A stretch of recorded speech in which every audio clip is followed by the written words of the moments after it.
Amém? Mateus, capítulo 1, versículo 1 ao 6, diz assim: O livro da geração de Jesus Cristo, filho de Davi, filho de Abraão. Abraão gerou a Isaque, Isaque gerou a Jacó, e Jacó gerou a Judá e a seus irmãos. E Judá gerou a Pérez e Zerá, de Tamar, e Pérez gerou a Hezron, e Hezron gerou a Arão, e Arão gerou a Aminadab, e Aminadab gerou a Naasson, e a Naasson gerou a Salmon. Salmon gerou a Boaz, de Raabe, e Boaz gerou a Obed, de Ruth, e Obed gerou a Jessé, e Jessé gerou ao rei Davi, e o rei Davi gerou a Salomão, da que havia sido mulher de Urias. Somente até aqui, em nome de Jesus. Nessa noite eu queria conversar com os irmãos a respeito de família, sobre genealogia. E nós estamos diante de um texto que vai citar quem fazia parte ou quem fez parte da geração, da genealogia de Jesus. Jesus, aquele que morreu pela minha vida e a tua vida. E nessa noite eu queria conversar com você a respeito de família. Porque família, nós sabemos, tem até um ditado popular que existe a ovelha negra da família. E quem sabe, até agora eu estou conversando, você está ouvindo, você tem esse título na sua família. Mas escuta, você não deixa de ser família. Você continua sendo família. Você continua sendo amado. Você continua sendo bem tratado, por mais que você tenha esse título de ovelha negra. Mas isso não tira o fato de você ser da família. Isso não tira o fato de você ter o mesmo sangue dos seus parentes, porque algum dia ou algum momento, ou quem sabe até hoje, você ainda continua com esse título, você ainda continua fazendo as coisas. Quem sabe que esse título ele sirva para você ainda hoje. Mas em nome de Jesus eu quero te dizer que se você precisar algum dia que alguém arranque esse título de você e você não consegue, existe aleluia, existe Jesus de Nazaré, que não importa o que tenhamos feito, não importa o que estamos fazendo no momento, não importa no sentido de que, se eu querer, se eu precisar, se eu sentir no meu coração de mudar de vida, mudar de título e não ser mais a ovelha negra da família, Ele está nessa noite falando ao meu coração e ao teu, que Ele está disposto a isso. E eu quero falar com você a respeito disso, porque o que nós vemos hoje é pessoas que se intitulam servas de Jesus, desprezando pessoas que têm uma atitude errônea. Não quero aqui passar a mão na cabeça, fazer apologia ao pecado e ao erro, não é isso. Mas entenda, eu aprendo com Jesus que o joio e o trigo, eles crescem juntos.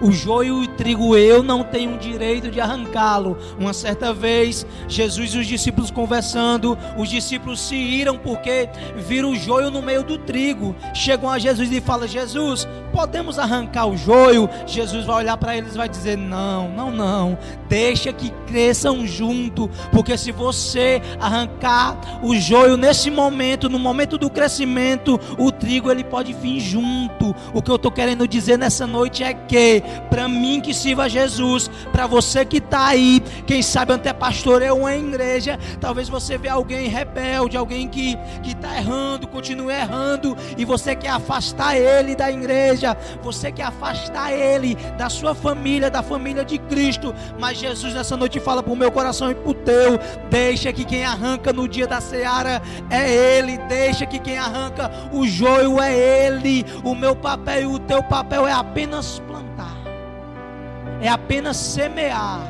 A Bíblia diz, uma determinada parábola, que existe várias terras, e entre elas a terra infértil, a terra que não produz nada. Só que Jesus vai dizer que nela tem que jogar semente.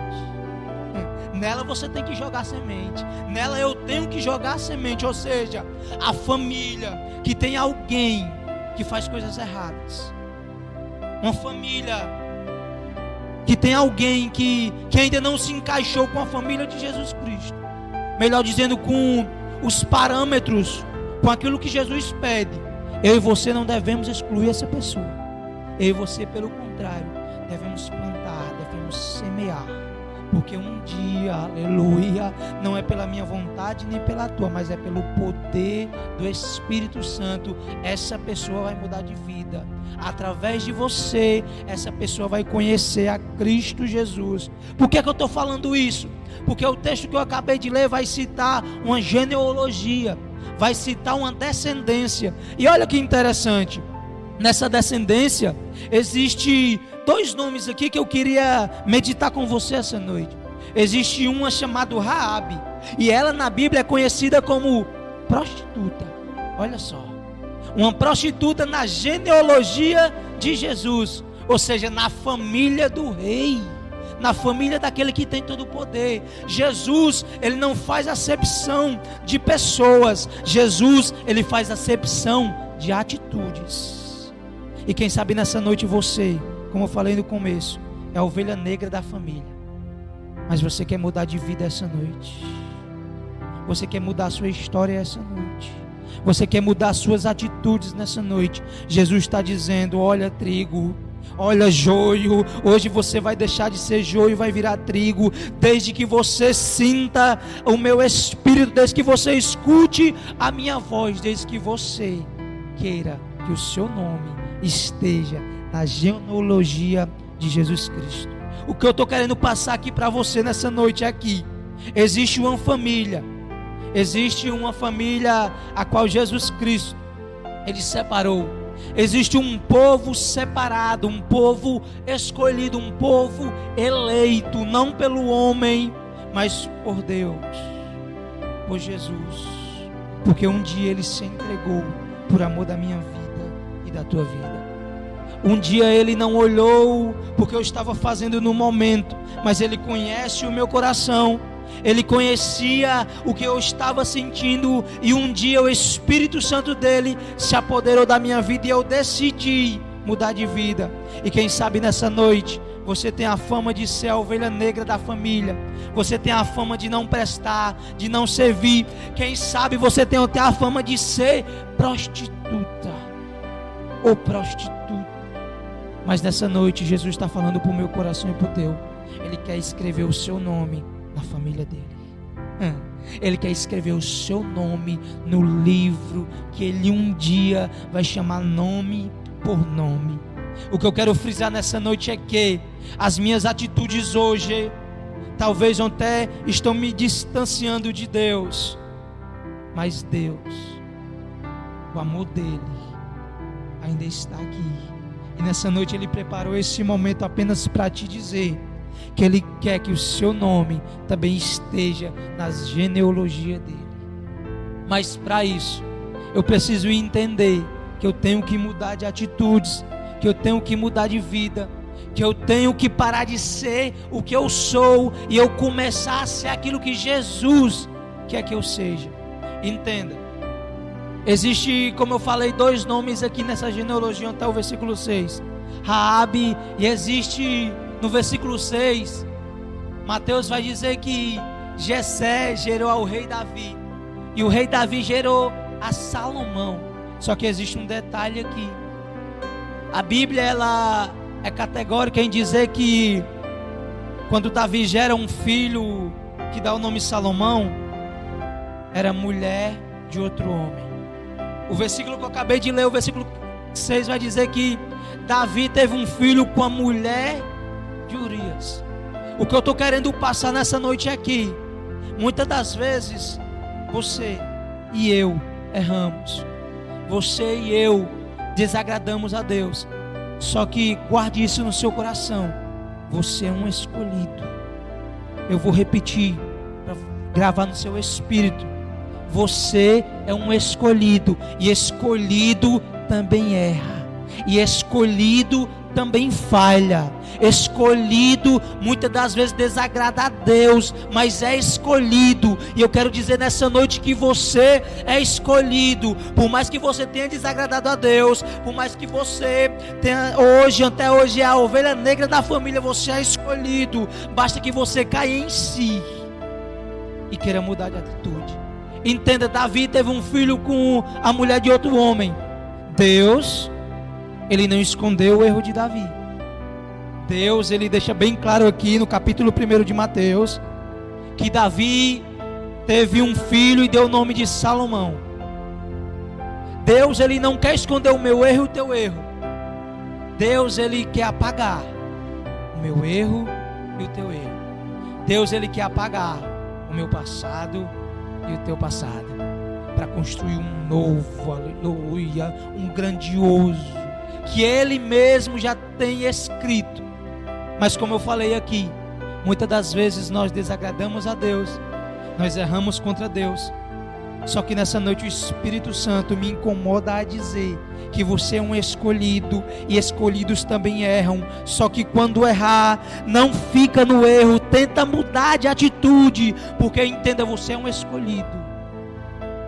Davi, Deus escolheu ele no meio do pasto. Deus não escolheu Davi porque ele era bom. Deus não escolheu Davi porque ele era melhor. Deus escolheu Davi porque ele tinha um coração aquebrantado na presença de Deus. E quem sabe nessa noite você até pregava, você louvava, você glorificava a Deus, você é um escolhido de Deus, mas hoje não está exercendo a função. Mas nessa noite o Espírito Santo quer falar ao teu coração e dizer: olha, está na hora de se arrepender, está na hora de voltar. E entenda, Davi era um escolhido. Davi foi escolhido no pasto, onde ninguém via, onde ninguém o conhecia, mas Deus, com o seu binóculo, com um olho que não é o olho do homem, com um olho que tudo vê, já conhecia o coração de Davi, assim como ele conhece o seu coração. E nessa noite Deus quer apagar o teu passado, Deus quer apagar o teu erro e escrever uma nova história para a sua vida. Basta que eu e você venha cair em si e venha entender que somos os escolhidos de Deus, e Deus quer escrever o meu nome e o teu nome no livro da vida, da família dele. Eu comecei essa reflexão dizendo: família é família. A ovelha negra da família não deixa de ser família. Você pode até ter errado, você pode estar desanimado essa noite, triste com você mesmo, porque pecou, mas quem sabe você hoje quer voltar a fazer o que fazia antes. Eu só quero deixar um recado para o seu coração: não deixa que Deus venha colocar a mão sobre você, porque Davi, quando errou, o erro de Davi não foi ter errado, porque todos nós somos falhos. O erro de Davi foi demorar a se arrepender do seu ato, do seu pecado. E quem sabe nessa noite, o que está precisando para a minha vida e para a tua vida é apenas se arrepender, é apenas voltar a fazer aquilo que Deus nos chamou para fazer. O que separa eu e você da presença de Deus são os nossos erros, os nossos pecados. Mas que bom que Deus, quando nós resolvemos se entregar a Ele, quando nós resolvemos mudar de vida, mudar de atitude, Deus é fiel e justo para apagar o nosso pecado, jogar no mar do esquecimento. E como Ele diz lá em Isaías, Ele mesmo, por amor dele, apaga os teus pecados. Nessa noite, o que Deus está falando para o meu coração e o teu é que você é família dele, você é escolhido dele. Então está na hora de se arrepender, está na hora de voltar a fazer o que fazia antes, está na hora de chegar, aleluia, quem sabe para o teu pastor e dizer: pastor, eu errei, eu pequei, mas eu quero renovo na casa de Deus, eu quero voltar a fazer o que eu fazia antes, porque você entende que é um escolhido. Sabe por que é que dói mais em mim e em você? Sabe por que as coisas do mundo, quando eu e você se retraímos a fazer, dói mais? É porque somos escolhidos, aleluia, somos eleitos. Sabe por que você não tem mais prazer no pecado, nas coisas da carne? É porque você é um escolhido de Deus. Olha, a medicina está dizendo que é depressão, a medicina está dizendo que isso aí é uma doença mental, a medicina está dizendo que isso aí é depressão. Mas deixa eu te dizer, sabe o que é isso aí? É Deus te incomodando, é Deus dizendo: olha, isso não é doença não. Sabe o que é? É falta da minha presença, é falta do contato comigo. A ciência diz que você talvez está entrando na doença do século, em depressão, mas eu quero dizer em nome de Jesus, não é depressão o que você está sentindo. O que você está sentindo é falta do Espírito Santo. O que você está sentindo é falta daquele abraço, daquelas orações à noite. O que você está sentindo não é a tristeza da mente, mas é a tristeza do teu espírito. Mas Deus nessa noite diz para você, aleluia, você é um escolhido, você é um tem chamado, você é um eleito. Não vá com aquilo que o médico diz. Eu sei, a medicina está avançada, não estou fazendo pouco caso com essa doença, ela existe, mas hoje o que está ferindo mais o meu coração e o teu é a falta da presença de Deus, é a falta do contato com Ele. E quem sabe você foi até no médico esses dias, aí o médico disse para você: olha, eu vou ter que receitar para você uns comprimidos para depressão. Os irmãos me ajudem aqui, a outra, sem ser depressão, que está a doença do século. Todo mundo tem ansiedade. Eu não quero fazer pouco caso. Existe. Mas você que é um escolhido de Deus, está triste hoje, rodeado de pessoas. Olha o que Jesus está falando ao seu coração. Você está rodeado de pessoas. Você tem um convívio social, mas está triste. Por dentro é um vazio.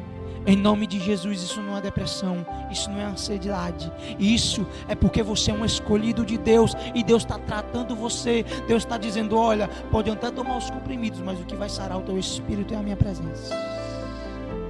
O que vai sarar a tua ansiedade é a minha presença. Aleluia, o salmista vai dizer: porque se abate a minha alma. Nessa noite, o Espírito Santo, Ele está dizendo para o meu coração e para o teu: a ansiedade é porque o teu espírito está ansiando pela presença de Deus. E Davi conhecia isso. Davi, quando pecou, quando o profeta chegou até ele, dando a sentença de Deus, Davi olhou para os céus e disse: Pai, eu pequei contra ti, somente contra ti eu pequei, fiz o que é mal aos teus olhos. E ele vai continuar e vai dizer: pega o meu coração, dá um novo coração, dá um coração reto. E ele vai continuar e vai dizer, no versículo 12 do Salmo 51, ele vai dizer: só não arranca de mim a alegria da salvação. Davi, um escolhido de Deus, um homem segundo o coração de Deus, adulterou, pecou, veio a sentença de Deus sobre a vida dele. Mas quando ele se arrependeu, a Bíblia diz que Deus amou, o amou. E nessa noite o que falta para mim e para você é se arrepender, é voltar à presença dele, é voltar a ser sensível à presença dele. Você é um eleito de Deus, o seu nome vai estar escrito na genealogia de Jesus. o seu nome vai estar escrito no livro da vida. Para finalizar aqui a minha participação, eu queria lembrar da história de um pai que tinha 2 filhos. E o pai, um dos filhos chega até o pai e fala assim: pai, me dá tudo que tenho, porque eu vou embora, porque eu vou usufruir daquilo que o mundo tem para me oferecer. O pai não questiona, o pai só dá. E ele sai. A Bíblia relata que ele sai, ganha o mundo e gasta tudo. Tudo que ele tem, que o mundo oferece, ele gasta. E ele se encontra agora em uma depressão. Se fosse no tempo de hoje, os cientistas iam dizer que era depressão, que era ansiedade. Ele estava desejando comer a comida que os porcos tinham. Se fosse hoje, a ciência ia dizer que era depressão e ansiedade. Só que ele lembra que não é nem depressão e nem ansiedade. Ele lembra que é a falta do aconchego da casa do Pai. E ele lembra, e a Bíblia diz, Lucas capítulo 15, que ele cai em si e diz: voltarei para a casa do meu pai, porque lá até os servos são bem tratados, até os servos têm o que comer. E ele se levanta e volta para a casa do pai. O mais interessante dessa história é que quando ele está, a Bíblia diz, quando ele está longe ainda da casa do pai, o pai, quem sabe, está na varanda da sua casa. Só que a Bíblia relata que ainda está longe do filho chegar à casa do pai. Só que o pai de longe o avista. E o interessante é que o pai não fica em pé na porta esperando. A Bíblia diz que o pai vai de encontro ao filho que caiu em si e se arrependeu. Não é depressão o que você tem, não é ansiedade o que você tem. Como eu falei, eu não quero fazer pouco caso, mas o que você tem é saudade da casa do pai. Está na hora de cair em si e voltar. Se levanta e volta para a casa do pai. Se levanta e volta para a casa do pai, porque quando ele te avistar de longe, ele vai vir ao teu encontro. E como esse pai vai vir, vai abraçar o filho. Para mim encerrar essa participação, você que está aí longe de mim, quem sabe da casa do pai, mas nessa noite também quer fazer uma reflexão para a sua vida, quer analisar, quem sabe você quer voltar para a casa do pai. Nessa noite, se você quiser se reconciliar, dar algum sinal, o Alexandre está ali, falar alguma coisa, algum comentário, mas volta para a casa do pai, porque o seu nome está escrito na família dele. Eu vou repetir, porque o Espírito Santo ele me incomoda a dizer: o que você tem não é ansiedade, não é depressão. O que você tem é saudade da casa do pai. O que você tem é saudade de sentir a presença de Deus. E para você voltar a sentir a presença de Deus nessa noite, basta que você caia em si e lembre-se que quanto bom era estar na casa do pai. Volta, está na hora de voltar. É tempo de se arrepender, é tempo de voltar para a casa do pai. Deus quer apagar o teu passado, Deus quer apagar o teu erro, mas para isso você tem que querer, você tem que se manifestar. Você que está do outro lado, você que ouviu essas palavras, que o Espírito Santo ele toque no teu coração e você volte para a casa do pai. E aqui eu agradeço a minha oportunidade em nome de Jesus.